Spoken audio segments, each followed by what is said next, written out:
Imagine a galaxy far, far away, where the intense fear of losing a loved one turns a heroic Jedi Knight into a dark force of destruction. This is the story of Anakin Skywalke, a character in the Star Wars prequels, whose desperate attachment to Queen Padme Amidala leads him to betray the Jedi Order and embrace the dark side. Anakin's tale is an extreme, yet relatable, exploration of how deeply rooted our fears of loss can be and the lengths we might go to keep those we love in our lives. But what if there was another way? What if we could learn to let go of these attachments and find peace, even in the face of loss?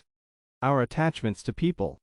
In our lives, strong emotional attachment to other people is often celebrated and seen as a natural part of being human. We bond deeply with our friends, family, and romantic partners. Yet, the intensity of these attachments can vary greatly, from simple fondness to an obsessive need for someone's presence. When we are attached to someone, we wish for their constant presence and fear their absence. This emotional dependence can lead to significant problems. Attachment to things not in our control, whether objects or people, means placing our happiness in the hands of fate. We become subject to the whims of fortune, feeling joy one moment and sorrow the next. This was Anakin Skywalker's tragic flaw. His deep attachment to Padme made him a slave to his desires, unable to act from a place of reason and calm. Epictetus, the Stoic philosopher, warned against this very enslavement to external things. He said, "Whatever appears to stand in the way of our interest, we hate, accuse, and curse." Anakin's path of destruction, driven by his selfish needs, mirrors this warning. People aren't yours. When we lose a friend, when a spouse leaves, or when a child wishes to never see us again, it feels like something precious has been taken away. This sense of loss is a common human experience, but from a Stoic perspective, it's a misinterpretation of reality. Stoics argue that we don't truly lose people, rather, we return them to the universe. Epictetus put it succinctly, "Never say of anything, 'I have lost it,' but 'I have returned it.' Is your child dead? It is returned. Is your wife dead? She is returned." This idea stems from the belief that we do not possess external things. Our children, spouses, friends, and even our own bodies are not under our control, and therefore not truly ours. If they were, we could ensure they would always be with us, never leave, and never be taken away. This illusion of ownership leads to suffering. Instead, recognizing that everything and everyone is subject to the revolution of the universe can free us from this pain. Emotional assent.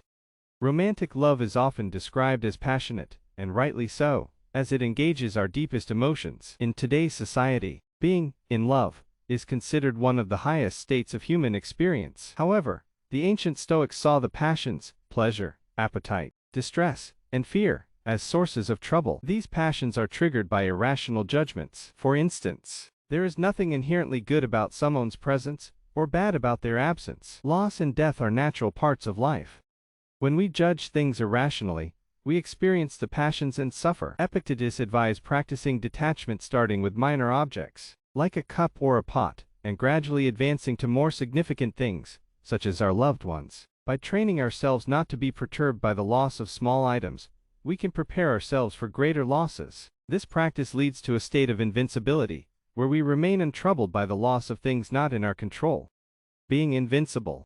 The true key to contentment, as emphasized by Epictetus, lies not in controlling the actions of others but in mastering our own responses. By doing so, we achieve freedom from the passions, and from the control of external circumstances. Anakin Skywalker's suffering was due to his attachments, making him a slave to his desires. In contrast, the Stoic path offers a way to be invincible. If there is nothing left to lose, there is nothing to fear. This mindset allows us to love others in a healthier way, without desperate clinging.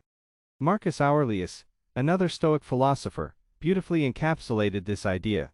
If you work at that which is before you, following right reason seriously, vigorously, calmly, without allowing anything else to distract you, but keeping your divine part pure, as if you should be bound to give it back immediately, if you hold to this, expecting nothing, fearing nothing, but satisfied with your present activity according to nature, and with heroic truth in every word and sound which you utter, you will live happy, and there is no man who is able to prevent this. Conclusion.